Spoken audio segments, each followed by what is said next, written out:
চিন্তা করিস না, আমি অজিমত দিতাছি, ওর গয়না পরা সার আমি মিটাই দিব।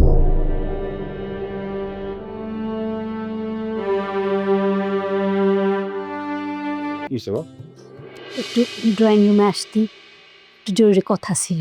ওই যে আসছেন, উনি জরুরি কথা নিয়ে এখনই আসছে।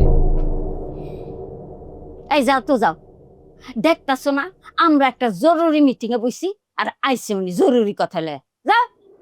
দাদি, আপনাদের সাথে কথা তো আমি পরে বলতে পারবো। মার কি বলতে চাই সেটা আগে শুনি। না, আগে কইয়া যাইবা আমি কই ঘুমামু। কই ঘুমাবেন মানে? আপনারা তো বললাম আপনি মার সাথে ঘুমাবেন। না, আমি তোমার মার লগে ঘুমামু না। তাছাড়া মা তো ড্রয়িং রুমে ঘুমায়, আমার দাদি কি ড্রয়িং রুমে শুবে? যন্ত্রণা। তা ড্রয়িং রুমে ঘুমালে সমস্যা কোথায়? আমি তো কোনো সমস্যা দেখি নেই। আচ্ছা ঠিক আছে, আমি এটা একটা সমাধান করে দিচ্ছি।